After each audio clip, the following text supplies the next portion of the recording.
Hello everyone, आज है हमारे साथ सचिन गुजर और ये वो स्टूडेंट है, वो बेहतरीन स्टूडेंट मैं कहूँगा, जिन्होंने लाइफ में अपने घर वालों की जिम्मेवारियां भी संभाली और गवर्नमेंट जॉब भी हासिल की। बट ये जॉब लेने से पहले इन्होंने प्राइवेट जॉब की, जस्ट बिकॉज कि इनकी फैमिली को रिक्वायरमेंट थी उस समय, उस वक्त था कि जब ये गवर्नमेंट जॉब की तैयारी नहीं कर सकते थे, इनको प्राइवेट नौकरी ही करनी पड़ी। प्राइवेट नौकरी की और जब इन्हें लगा कि हाँ थोड़ा घर परिवार संभल गया है, अब मुझे वापसी अपनी ड्रीम जॉब पर, वापसी गवर्नमेंट जॉब पर काम करना चाहिए, फिर उन्होंने गवर्नमेंट जॉब की तैयारी की। वो आग, वो जुनून इतना ज्यादा था कि फर्स्ट अटेम्प्ट में ही सीपीओ और पहली बारी में ही इस बार जो एसएससी सीजीएल हमारा 2023 का हुआ है वो इन्होंने सिलेक्ट किया। रैंक है इनकी 353 और जीएसटी इंस्पेक्टर 323 एक्चुअली 323 आपकी रैंक है और जीएसटी इंस्पेक्टर जो है सचिन को मिला है। तो इनसे बातें करेंगे और बहुत एनर्जेटिक हैं। 5-10 मिनट हमने इंटरव्यू से पहले अभी बातें कर रहे थे और फटाफट इन्होंने पूरी स्टोरी मुझे बता दी, तो उसको जानते हैं। बहुत इंटरेस्टिंग है और बहुत पॉजिटिव एनर्जी है और प्लस मेरा ज्यादा इंटरेस्ट इसलिए भी है क्योंकि सचिन जो है वो हेल्थ पर भी बहुत ज्यादा अपना जो इन्होंने ध्यान रखा हुआ है। ठीक है, बहुत अच्छी फिजिक है, बहुत अच्छी पर्सनैलिटी है और ये मैं हर स्टूडेंट को कहूंगा मेरे दोस्त, नौकरी मिलने से पहले ही कोशिश करो हेल्दी रहो, आप घर का खाना खाते रहो। अगर नहीं भी रह पाए या घर का खाना नहीं मिल पाया, जिम्मेवारियों में बिजी थे या नौकरी की तैयारी में बिजी थे, नौकरी लगने के बाद हेल्थ पे जरूर ध्यान दीजिएगा। तो सचिन से बहुत कुछ सीखने को मिलने वाला है। चलो स्टार्ट करते हैं कि क्वेश्चन। सचिन, पहले आप कहाँ से बिलोंग करते हैं और कहाँ क्या रहते हैं, वो छोटा सा अपना इंट्रो दीजिए। तो सर बेसिकली मैं अभी दिल्ली में रिसाइड करता हूँ एंड बट मेरा जो बर्थ था वो हरियाणा पलवल से है, मंडौरी गांव नाम है। तो it's been more than 25 years since we are here, मतलब मेरे फादर इधर आ गए थे, तो उसके बाद से दिल्ली से ही सब कुछ मेरा हुआ है, स्कूलिंग वगैरह एवरीथिंग। तो स्कूलिंग वगैरह दिल्ली से ही है। तो हिंदी मीडियम था स्कूल या इंग्लिश मीडियम था स्कूल? तो इंग्लिश में तो फिर बट सबसे ज्यादा फियर इंग्लिश में ही था। फिर इंग्लिश में था सबसे ऐसा कि वो वही इंग्लिश मीडियम वाला की रटना सिखा सर। इंग्लिश मीडियम था, ठीक है, मतलब सब कुछ अप्रोच अच्छी थी टीचर्स की, बट एक होता है ना कि हमें एनवायरनमेंट नहीं मिलता है। हाँ, बच्चे वही होते हैं, हिंदी में प्रॉपर बात करना। अच्छा, दैट की प्रॉपर इंग्लिश मीडियम नहीं। हाँ, तो इन्वायरमेंट वही था। तो इनिशियली ठीक है, मजा जरूर आता था, मेरे को लगता था यार मैं भी इंग्लिश बोलूँ, कुछ अच्छा अलग है, पर ना तो कभी हिम्मत हुई बोलने की और इन्वायरमेंट था नहीं, तो कुछ सीखने का भी ऐसे मिला नहीं। अच्छा, तो मतलब वो फिर आपका स्कूल रहा जो उस टाइम पे चलते थे। किस टाइम पे आपने 12th कौन से ईयर में की थी? सर 12th मेरी हुई थी 2013 में एक्चुअली। ओके, 2013 में हुई थी। हाँ, तो उसके बाद मैंने फिर 2 साल का गैप लिया था। मुझे प्रिपेयर भी करना था एनडी के लिए, तो फर्स्ट अटेम्प्ट दिया था, वो भी क्लियर हो गया था, एसएसबी फेल था मेरा। बट फिर फादर की तबीयत थोड़ी ज़्यादा ख़राब थी, उनको कैंसर डायग्नोस हुए थे वो, तो 2 साल मैंने कॉलेज ना करके बस उनको देने का सोचा कि यार इनके साथ रहता हूँ। पर मुझे जो लगा कि यार टाइम मेरा भी क्रूशियल टाइम है, निकल जाएगा, तो मैंने एडमिशन जरूर ले लिया था कॉलेज में, बट वो 1 साल उन्हीं के साथ ही था मैं, मतलब प्रॉपर। ओके, तो आफ्टर 12th आपका 2 साल का गैप हुआ आ गया घर की वजह से। जी भाई। फिर आपने कॉलेज किया? फिर हाँ, 15 से मेरा ग्रेजुएशन में क्या किया? ग्रेजुएशन में मैंने साइकोलॉजी ऑनर्स की हुई है दिल्ली यूनिवर्सिटी से ही। ओके, तो 2015 से लेकर 18 तक वो कंप्लीट हुई मेरी। देन घर की रिक्वायरमेंट उस तरह की थी कि मुझे डायरेक्ट में प्रिपरेशन ना करके मुझे पहले जॉब के लिए जाना पड़ा। तो फिर 18 से लेकर मैंने लगभग 21 अक्टूबर तक मैंने जॉब की। अच्छे, 2021 अक्टूबर तक आपने जॉब की, 2018 में ज्वाइन की? हाँ, मतलब कॉलेज होते ही मैंने अपने ज्वाइन कर ली थी। ठीक है, प्राइवेट नौकरी कर ली थी। मतलब ऐसा कुछ स्पेसिफिक नहीं था कि मेरी स्पेसिफिक फील्ड से ही रिलेटेड था। इट्स समथिंग लाइक कि ठीक है कहीं पे है वैकेंसी तो अभी मुझे रिक्वायरमेंट है, चाहिए मेरे को। ठीक है, it was like that only. तो फिर 21 में ऐसा क्या हुआ कि सर एक्चुअली कोविड आ गया था। हाँ, कोविड में मैंने देखा, मतलब ठीक है मेरी कुछ ऐसा नहीं था कि मेरे को कंपनी की तरफ से निकाला गया हो कि हमें रिक्वायरमेंट नहीं है बोला, पर मैंने देखा था लोगों को एक वो खिलसते हुए कि यार हमें कंपनी ने निकाल दिया है, हमारी 80 हज़ार की सैलरी थी लेकिन अब कुछ भी नहीं बचा उनके पास में। फिर हमने अपने थोड़ा बहुत हमारा था, किराया भी आता था हल्का फुल्का, तो वहाँ भी मैंने देखा कि शॉर्टेज आनी स्टार्ट हो गई चीज़ों को लेके। फिर एक आइडिया आ गया था माइंड में, दिमाग में आ गया था कि अगर या तो हो बिजनेस अपना एक अच्छा वेल सेटल्ड, तब आप कह सकते हो like you can earn something, otherwise आपकी गवर्नमेंट जॉब होनी चाहिए हाथ में। फैक्ट है कि हाँ कि मिडिल क्लास फैमिली का बंदा और क्या करेगा, यही होता है हमारे पास। और हमारे पास इतना बजट तो होता नहीं कि हम बहुत अच्छी खासी फैक्ट्री लगा के बैठ जाए, ठीक है आता रहेगा महीने का लाखों 2 लाख। पर मुझे फिर ये था कि ठीक है अगर मैं गवर्नमेंट में भी जाता हूँ तो प्रिपरेशन कैसे स्टार्ट करनी है। मेरी कुछ मैं बोलूँगा sir touch wood with God grace अच्छे दोस्त थे, तो मेरे को हमेशा पिंच करते थे वो साथ में। मतलब इट्स लाइक कि 2013 जो मैंने स्टार्ट किया था एनडीए, तब से वो दोस्त बने थे। ओके, तो दे कि नहीं हमने देखा तेरे अंदर कुछ है, यू शुड स्टार्ट, दोबारा प्रिपरेशन कर। तो उनका पिंच था कुछ घर वालों की तरफ, जब मैंने देखा तो मुझे लगा कि नहीं यार मैं अपनी फील्ड को छोड़ के प्रिपरेशन में मुझे आना चाहिए। तो घर पे कौन कौन है आपके? घर पे मेरी मदर है और 2 छोटी बहनें हैं, 2 मैरिड वाइफ है। ओके जी। तो अभी और फिर अच्छा पिताजी फादर है नहीं, 2016 में ही एक्सपायर हो गए थे। अच्छा, जो कैंसर आप कह रहे थे उनको 2015 में, तो घर पे सबसे बड़े आप ही हो बेटे? हाँ वही था। तो आई वाज लाइक कि एक होता है ना कि आपको घर के लिए भी कुछ कमाना होगा। हाँ वही खाना पालन कैसे होगा घर का, तो वो जिम्मेदारी जब आई तो थोड़ा सा लेट समझा चीजों को लेके। और जिम्मेवारियों ने मुझसे पहले मैच्योरिटी ला दी है ना ये। और मैं तो कहता हूँ कि लोग कहते हैं कि ये प्रॉब्लम आई तुम्हारे साथ में, मैं कहता हूँ प्रॉब्लम नहीं आई थी, वो मेरे लिए एक भगवान का वरदान था। जो क्योंकि हर किसी के साथ जो प्रॉब्लम आती है ना, वो आपको मैच्योर बना के जाती है। अब वो आपके ऊपर आप किस तरह उसको लेना चाहते हो। हाँ वही होता है, कुछ तूफानों में बिखरते हैं, कुछ उभरते हैं। तो भाई ये देखिएगा, और ये देखो कहना तो सचिन कह रहे हैं, लेकिन कह रहे हैं वो इमोशन से बता नहीं पाएंगे, क्योंकि जो होते हैं ना जिस पर बीतती है वो जानता है। ठीक है, पिताजी को खोने का दुख क्या होता है, परिवार को संभालना कितनी बड़ी जिम्मेवारी होती है। और अपने ग्रेजुएशन शायद अच्छा तब जब फादर साहब आपके गुजरे तब आप क्या फर्स्ट ईयर में हो गए, तो वहाँ इतनी ज्यादा उम्र भी नहीं होती है बच्चे की कि समझ पाए चीजों को। वही मैं बोल रहा हूँ, तो मैं 2 साल वो थी शायद, मुझे ऐसा लगता है मैं और 2 साल पहले कमाना स्टार्ट कर चुका होता अगर शायद वो अकल होती।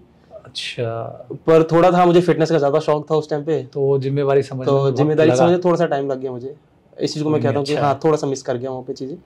कोई बात नहीं, तो फिर वापसी स्टोरी पे चलते हैं। तो आपने 2021 में फिर सोचा कि अब गवर्नमेंट जॉब की तैयारी करते हैं। तो अक्टूबर में मैंने अपना रेजिग्नेशन दिया। अच्छा, तो 2 महीने के लिए मुझे बुलाया था कि आपको करना पड़ेगा जॉब। जनवरी में उन्होंने स्टार्ट करना, मतलब प्रिपरेशन स्टार्ट करनी थी। And I exactly remember it was 30th of December I purchase your best sir on Careerwill. वो मेरे को दोस्त ने रिकमेंड किया था कि कैरियरविल है, यू शुड ट्राई दिस। तो मुझे था कि ठीक है। बैच लिया आपने 30th दिसंबर को बैच लिया था इंग्लिश का, 2021 को ही। ठीक है, और जनवरी से मैंने अपनी प्रिपरेशन स्टार्ट की। ओके। सो इनिशियली मतलब मेरा होता था सर, मैंने आपकी कभी कोई लाइव क्लासेस नहीं ली थी। हमेशा मेरा मानना होता था सर लाइव में ना, मुझे लगता था टाइम ज्यादा वेस्ट होगा। वहाँ स्पीडोमीटर लगाया एक ही दिन में 3 क्लास 4 क्लास जो मुझे खत्म करनी, क्योंकि बाकी और भी सब्जेक्ट्स थे। तो उस हिसाब से प्लानिंग करके चलता था कि अगर मेरा मैथ्स चल रहा है साथ के साथ, मैथ मुझे इंटरेस्टिंग मतलब बहुत पसंद था मैथ मेरा, तो मुझे था कि अगर मैथ चल रहा है तो साथ के साथ में कुछ ऐसा सब्जेक्ट रखूं जिसमें शायद मुझे अभी इंटरेस्ट नहीं ज्यादा, तो उसके साथ एक कॉम्बो बन जाएगा। हाँ, तो एटलीस्ट मैं अपना सिलेबस कंप्लीट कर सकता हूँ जल्द से जल्द। तो मैथ के साथ मैंने थोड़ा सा जीएस रखा, क्योंकि इनिशियली मुझे जीएस में कुछ ज्यादा इंटरेस्ट नहीं था। बट फिर सर टीचर्स ने भी कैरियर पे लिया था वो बैच भी मैंने, उन्होंने जिस तरह पढ़ाया वहाँ भी इंटरेस्ट डेवलप हो गया, स्टार्ट हो गया। इंग्लिश के तब तक शायद मेरे पास आई गेस 50-60 जो थे क्लासेस थी, वो हो चुकी थी कि बची है मेरे पास, जो मुझे स्टार्ट करनी है वहाँ से। फिर मैंने वहाँ से स्पीडोमीटर लगाना स्टार्ट किया। डबल स्पीडो करके एक दिन में 3-4 क्लासेस ली। एंड सर बिलीव मी, मैंने वही नोट्स जो आपने करवाया था वही नोट्स बनाए, उन्हीं को बार बार इस तरह रिपीट किया, रिवाइज किया कि मुझे लिटरली कहीं और जाने की भागने की जरूरत नहीं पड़ी कि मुझे कुछ स्पेसिफिक करना हो। और मुझे एक गलती जरूर हुई थी उस टाइम पे, आपने बोला था कि आप वोकैब पे जरूर ध्यान दें। तो मुझे था कि यार कौन इतना लंबा रटने बैठेगा, या 3-3 हज़ार वर्ड, 4-4 हज़ार वर्ड। आई वाज लाइक कि ठीक है जितना आएगा कर लूंगा, बहुत ज्यादा नहीं आते होंगे वर्ड।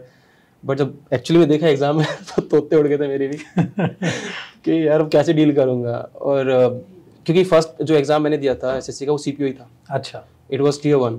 हाँ, तो पहला सीपीओ आपका क्रैक हुआ था? सीपीओ था, हाँ सीपीओ ही क्रैक हुआ था। मार्क्स कुछ खास थे नहीं, बताते हुए शर्म आएगी इंग्लिश में कितने मार्क्स थे। लेकिन वो फिर वो जो थप्पड़ लगा उससे सीरियस हो गई। वहां से सीरियस हो गया कि नहीं यार मैं कुछ भी चीज ऐसी नहीं छोड़ सकता जिससे मुझे शायद वही वाली बात थी सर, सिलेक्शन हो जाता पर जो चाहिए वो नहीं मिलेगा। तो अगर वो चाहिए ना, तो मुझे फिर सारे ही अपने जो मेरे एरियाज हैं वो सारे कवर करके जाने होंगे, मैं किसी को छोड़ नहीं सकता। देखो मैंने भाई, और ये सभी स्टूडेंट्स को बताऊंगा, मैंने आजकल अभी जो यंग जनरेशन है उसमें भूख देखी है, नौकरी नहीं, मनपसंद नौकरी की। मैं जितने भी इंटरव्यू अब तक ले रहे हैं बंदे, बड़ा एक होता है ना जो ठोस होती है आवाज, क्योंकि आज का यूथ आजकल ऐसा ही है, या तो वो एनिमल टाइप की मूवी हिट कर रहा है, ठोक देंगे, चीर देंगे, फाड़ देंगे, ठीक है, ये चीज पे चल रहा है, या बिल्कुल इसका एक अपोजिट है, सीरियस लाइफ में बहुत कुछ अचीव करना है, रेस्पेक्ट चाहिए, और एक वो जॉब चाहिए जिसमें ओधा हो, जिसमें एक अपना ओरा वो सेट करें, जिसमें अपने आप को शीशे में देखे तो पता चले हाँ लाइफ में मैंने कुछ अचीव किया है। तो आपको देख लो आपको किस डायरेक्शन में जाना। आजकल का यूथ भाई साहब कमाल हो रखा है। मैं तो जब ये देख के है ना दिमाग खराब हो गया, कहाँ से बच्चे हैं। बेटा उन चीज़ों को छोड़ दो, और सभी स्टूडेंट्स को बता रहा हूँ तैयारी करना बहुत आसान है अगर आप चाहोगे तो। अच्छे से सिलेबस, अच्छे से रिवीजन, और ये जुनून जो सचिन के वर्ड है ना कि जॉब लेनी तो मनचाही लेनी है, एरिया भी साला मनचाहा लेना है। एरिया दिल्ली में रहना हूँ, दिल्ली में रहना, घर परिवार के नजदीक रहना, ये जुनून के साथ जब आप तैयारी करते हो ना, तो फिर ऐसे ही होता है, दिन की 3 क्लास 4 क्लास, फिर आप टारगेट रखते हो। हमारे पास ऐसे भी नुन्नू सोनू बैठे हुए हैं यहाँ पर है, जो दिन की 1 क्लास में ही भाई साहब उनको भारीपन है। क्यों? क्योंकि वो नौकरी निकालने का सोच रहे हैं, तो वो जुनून थोड़ा सा रखिएगा। चलो सचिन वापस आते हैं। हाँ, तो आपने वह इस तरीके से फिर वोकैब पर देना ध्यान चालू किया जब सीपीओ वाला हुआ कि वोकैब है इंपॉर्टेंट। जब सीपीओ का थप्पड़ लग चुका था तो उसके बाद वोकैब पे ध्यान दिया। मैंने आपकी एक बुक आई थी उस टाइम शायद लॉन्च हुई थी, द कंप्लीट वोकैबुलरी। यस, मैंने वो परचेज किया, फिर मैंने उसको पढ़ना स्टार्ट किया। मेरे लिए इनिशियली बड़ा टफ था सर, सच बता रहा हूँ मैं। बड़ा बोरिंग होता है यार, वो नहीं रटी जाती। कुछ भी करा लो, बस ये मत करो। कैसे इंटरेस्ट बना सर? लेकिन एक चीज थी सर, जब आप धीरे धीरे वोकैब प्रिपेयर करना स्टार्ट करते हो ना, मेरा इंटरेस्ट था सर, मैं इंग्लिश पॉडकास्ट भी देखता था। अच्छा। मेरे को इंटरेस्ट था इंग्लिश में इंटरेस्ट था, पॉडकास्ट देखता था, मूवीज वगैरह देखता था। इट्स जस्ट नॉट कि मेरे को भाई इंग्लिश इंप्रूव करनी इसलिए देख रहा हूँ, इंटरेस्ट भी है। हाँ, तो जब मैं उनको बोलते सुनता था ना, मुझे आता था ये वर्ड तो मैंने सुना है, मतलब पढ़ा है अपना, और इसका मतलब तो ये होता है। फिर जो एक कंप्लीट पिक्चर आपको दिखती है ना, कि आप जो सुन रहे हो एग्जैक्ट पता चल रहा होता है इसका मतलब, तो और इंटरेस्ट डेवलप हो जाता है। तो ऐसे मैंने फिर वोकैब पे और ज्यादा ध्यान देना स्टार्ट किया, वोकैब कंप्लीट की। तो इसी तरह मतलब मैंने बेसिकली अपना। अच्छा, तो ये होता है शुरू में बोलो शुरुआत की मजबूरी में, बाद में फिर इंटरेस्ट बन ही जाता। दे वोकैब की सबकी कहानी बेटा, जिनको याद नहीं होती याद करते हैं, भूल जाते हैं, याद कर ले। और मुझे ऐसा लगता है सचिन भाई कि शुरू के जो शो वर्ड है वो मुश्किल से याद होंगे, लेकिन अगले शो थोड़े और आसान होते हैं, अगले शो और आसान होंगे। तो ये प्रोसेस रखिएगा। और हर जो टॉपर्स हैं, सचिन है, बाकी जो टॉपर्स हैं जिनके हमने इंटरव्यू किए, सबकी सेम थीम है। कोई बहुत कम ऐसे बच्चे होते हैं जिनका ऑलरेडी वोकैब में इंटरेस्ट होता है, अदरवाइज भाई साहब बहुत मुश्किल होता है रटना, या कितने ही वर्ड आप रूट वर्ड से कर लोगे, कहीं ना कहीं आपको अपनी मेमोरी स्ट्रॉन्ग करनी होगी। तो बोरियत ना हो, शुरू में होगी, लेकिन बाद में आहिस्ता आहिस्ता चीजें मैनेज हो जाएंगी। तो और फिर बाकी इंग्लिश में जैसे आपने सिलेबस पढ़ लिया, रिवाइज कर लिया, फिर मॉक टेस्ट का तरीका क्या था देने का? कोई बच्चों को गाइडेंस? मॉक टेस्ट का मेरा तरीका था एक्चुअली क्या था सर, मैंने मॉक टेस्ट स्टार्ट करता कि मेरे मैथ स्ट्रॉन्ग था, मुझे पता था मेरा मैथ पे होल्ड अच्छा है, मैथ रीजनिंग पे होल्ड अच्छा है, तो मैं स्टार्ट करता था इंग्लिश और जीएस से हमेशा। कि अगर मैं थोड़ा बहुत एक्स्ट्रा टाइम यहाँ ले भी जाता हूँ ना क्वेश्चंस को करने में, तो मैं वहाँ पे पैनिक नहीं करूँगा मैथ में और रीजनिंग में, वहाँ पे मैं सॉल्व करूँगा क्वेश्चंस को। तो इनिशियली तो वही था कि इंग्लिश में बहुत टाइम लगता था मेरे को सॉल्व करने में, तो उसके लिए मैंने एक अपना यूनिक तरीका निकाला। गेम्स वगैरह में बहुत इंटरेस्ट था मुझे स्टार्टिंग से, चेस में भी काफ़ी इंटरेस्ट था। तो व्हाट आई डिड, मैंने एक चेस की एप्लीकेशन आती है वो इंस्टॉल की ऑनलाइन। वहाँ पे आपको क्या होता है, वही मोटिवेशन मिल रहा होता है कि वर्ल्ड रैंकिंग होती है उसमें भी सेम वही, मतलब एक्जैक्टली लाइव चेस हो रहा होता है आपका, वही वर्ल्ड प्लेयर्स के साथ में। वहाँ पे मैंने अपना जो रिएक्शन टाइम था ना वो डिक्रीज किया, क्योंकि जो इंग्लिश पढ़ के मैं रिएक्शन टाइम लेता था ना, कि मैं कंफ्यूज होता था, मैं ये करूँ या फिर ये करूँ, कंफ्यूज हो रहा हूँ भी चीज़ों को लेके, वो रिएक्शन टाइम को डिक्रीज किया अपना। इंग्लिश में जहाँ पे मेरी कमियाँ होती थी ग्रामर में, तो मैंने ग्रामर्स को रिवीजन देना ज़्यादा से ज़्यादा स्टार्ट किया। मैं करता था एटलीस्ट 10 से 15 दिन के अंदर एक बार पूरा थोरो रिवीजन करता था। जो मेरे नोट्स थे, 2 नोटबुक बने हुए थे, चाहे मेरे को चीज़ें याद है या नहीं है, बट मैं फिर भी एक थोरो रिवीजन करता था, क्योंकि वहाँ एग्जाम में बैठ के मैं ये याद करने नहीं बैठूंगा कि यार क्या था, क्या लग रहा था यहाँ, क्या लग रहा है। तो जीएस की देखो कहानी यही है भाई, पूरा जीएस पसंद नहीं। अच्छा, ऐसे जीएस को वैसे बदनाम करना नहीं चाहिए कि मुझे जीएस अच्छा नहीं लगता, उसमें इतने सारे सब्जेक्ट है, किसी एक को तो एक बार पकड़ के चल लो। जैसे इन्होंने ज्योग्राफी से स्टार्ट किया था, पूरी की पूरी धरती नाप दी, फिर ऐसा तो जीएस का स्टार्ट करो यार पढ़ना। और कोई खास किताब वगैरह कुछ पढ़ी हो जिससे आप मॉक कैसे लगाए, कुछ मतलब अच्छी टिप जो आपको लग रहा है स्टूडेंट मिस करते हैं जीएस में? फर्स्ट ऑफ ऑल आपको अपने टीचर पे भरोसा करना होगा पूरी तरह। जो नोट्स उन्होंने बनवाए हैं, बिलीव मी, मैं कहीं किसी और बुक की तरफ भागा ही नहीं, मैंने नोट्स ही लिए, उन नोट्स को इतनी बार रिवाइज किया कि मुझे पता था कि अगर नोट्स में से कहीं से भी कुछ आएगा ना, वो मिस नहीं करूंगा कभी भी। उन पे मैं स्ट्रिक्ट रहा, मोक्स वगैरह लगाता था। मोक्स में अगर मुझे लगता था कुछ अच्छी इन्फॉर्मेशन मिल रही है या कुछ लग रहा है कि यार समथिंग जो मुझे शायद नहीं पता था, नई चीज मिल रही है, उनको हमेशा नोट डाउन करता था। हाँ, जो लगे कि नोट करने के लायक है, नोट करने के लायक है वो। और डेली में कुछ वीडियोस आती हैं यूट्यूब पे, तो आप डेली मतलब करंट अफेयर कह लो उनको, या फिर आप कह लो मतलब डेली डोज कह लो, हाँ, जिनसे कि इंडिया से रिलेटेड चीजें होती है। मैंने जैसे बोला मुझे जियोपॉलिटिक्स में ज्यादा इंटरेस्ट है, तो उससे रिलेटेड कुछ वीडियोस या पॉडकास्ट होते थे, मैं उनको सुनता था। तो उनसे भी जो नॉलेज काफी मिलती थी ना सर, मैं बता रहा हूँ, आप भी क्या होता है, आप डायरेक्ट क्वेश्चन नहीं मिलते हमें जीएस में कि आपने जो पढ़ा डायरेक्ट मिल गया, लेकिन आपको उनसे एलिमिनेट कर पाते हो ऑप्शंस को। अच्छा, ये बेस्ट टेक्निक है। नॉलेज रहेगी तो है ना, बंदा थोड़ा सा क्रिटिकल सोच लेगा कि यार ये ऑप्शन से रिलेटेड ही नहीं है, इसका तो लेना देना ही। सर आई वुड से मेरे अभी स्कोर था, मेरा 55 स्कोर है जीएस में। मुझे हार्डली 12 क्वेश्चन, मैं कहूंगा शायद 12-13 क्वेश्चन थे जो मुझे एग्जैक्टली पता थे, बट बाकी अगर मैंने 7-8 क्वेश्चन एलिमिनेट किए ना, वो इसीलिए किए क्योंकि मैंने अपने एक टीचर पे भरोसा किया था, पूरी उनके नोट्स पढ़े, उनसे वहां से चीजें वो डायरेक्ट नहीं बताएंगे कि भाई ठीक है मेडिटेरियन सी में ये चीज हो रही है, बट इनडायरेक्टली आपको पता होगा कि वहां पे अगर ऐसी चीज होती है तो उससे रिलेट कुछ भी एक नया इवेंट भी होगा ही होगा। जो जियोपॉलिटिक्स में सुनता था वहां से भी कुछ इन्फॉर्मेशन गैदर हो रही है, तो ऐसे करके एलिमिनेट करके 7-8 क्वेश्चन भी मैंने सही करे अपने।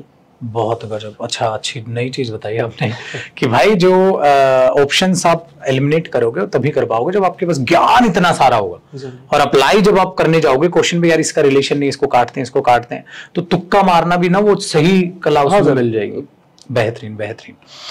अच्छा जीएस हो गया अपना मेन, तो बच्चा रीजनिंग तो रीजनिंग अरुण सर मतलब इजी था, अरुण सर ने जिस हिसाब से पढ़ाया था दोबारा मुझे लगा आसान बना, हाँ बहुत आसान बना दिया था कि कुछ और करने की एक्स्ट्रा की जरूरत है उसमें। तो और मैथ्स आपका स्ट्रॉन्ग आप कह रहे थे? हाँ सर, मैथ्स की वजह से मैंने इंग्लिश मतलब साइंस साइड ली थी एक्चुअली में। अच्छा। मुझे फिजिक्स केमिस्ट्री पसंद नहीं थी, बट मुझे मैथ्स पसंद था। मैथ्स मेरे को स्कूल में कॉमर्स के साथ नहीं दे रहे थे। अच्छा ठीक है मैं तो साइंस साइड ही लूंगा।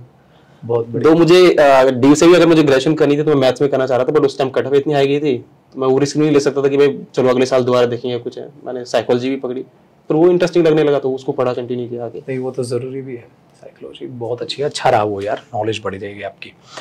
ठीक है छुटकू, और मैथ्स में चलो, मैथ्स में वैसे तैयारी तो देखो मैथ्स के लिए तो बच्चा आजकल तैयार है ऑलरेडी, उसको पता ही है इसको। कुछ फनी क्वेश्चन करते हैं। राकेश सर की सबसे इंटरेस्टिंग बात आपको क्या लगती है? इंटरेस्टिंग बतानी, वो भी देखेंगे।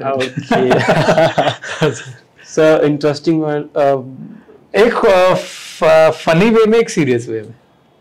सर सीरियस वे तो यही है कि वो जब कुछ समझा रहे होते हैं बहुत सीरियसली समझता है, मतलब लगता है कि आपको आपका ध्यान कहीं जाएगा ही नहीं। जब वो बताएंगे ना आपको, आप चाहकर भी कहीं और इधर ध्यान नहीं भटका सकते अपना, वो स्टिक रहेगा वहां पे। फनी मोमेंट कोई भी? फनी मोमेंट सर ऐसे एग्जैक्टली तो मुझे याद नहीं है क्योंकि मेरा उस टाइम हमेशा फोकस होता था कि क्लास जितनी जल्दी हो सके, क्योंकि वो जब चल रही होती है ना लगा हाँ वो वैसे ही टीचर बड़ा फनी लगता है, स्पीडोमीटर पे तो लगा तो मैंने देखा नहीं मैंने कई बार क्या हुआ वीडियो को मतलब नॉर्मल स्पीड में चला के देखा है। जब मैं वो आवाज सुनता था ना मैं कहता सीरियसली ये रियल आवाज है भाई, तो बहुत फनी लगता थी वो चीज। बड़ा ही है ये उल्टा, हमें कई बार स्पीडोमीटर पे हम अपनी क्लास देख रहे होते हैं ना, तो हमें ही आवाज जो है मैच ही नहीं हो रही होती।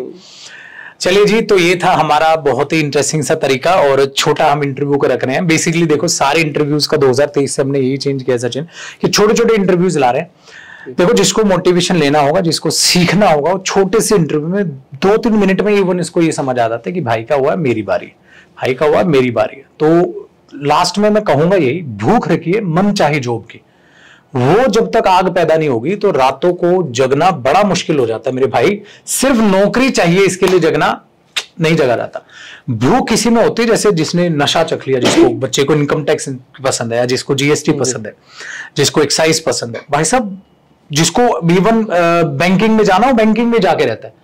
वो नौकरी का नशा जब तक आपके अंदर नहीं होगा ना, कोई भी चीज किसी चीज को पाने की चाहत इतनी मस्त आपकी होनी चाहिए कि रात को अगर वो ख्याल आ जाए तो तुरंत आप बेड पे फिर उठ जाओ और पढ़ने बैठ जाओ।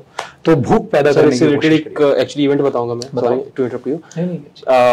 आप जिस तरह से मोटिवेट करते हो ना बीच में जो डांट लगाते हो, उसने इतना इफेक्ट डाला है मेरे ऊपर में। मैं लिटरली रात को सोते मेरी आंखें खुली हैं सर। मैं हार्डली शायद 2 या 3 घंटे की नैप, मैंने सोचा था 2 घंटे की नैप लेता हूँ बीच में। मेरा होता था कि 5 घंटे एक बार सो लिया, फिर मुझे उठ के फिर बीच में दोपहर में 2 घंटे की नैप लेता था कि फ्रेश हो जाऊंगा सब कुछ। वो शायद 2 घंटे भी नहीं हुए थे मेरे सोते सोते आंखें खुली हैं ऐसे कि नहीं यार तू टाइम बहुत वेस्ट कर रहा है, खड़ा हो पढ़ चल। और एक बार नहीं कई बार ऐसा हुआ है मेरे साथ में, जब लगता है ना कि यार मुझे नौकरी लेनी है, कुछ आगे है, अगर ये नहीं किया तो कुछ भी नहीं है लाइफ में, फिर तो तुम गए लाइफ से गए।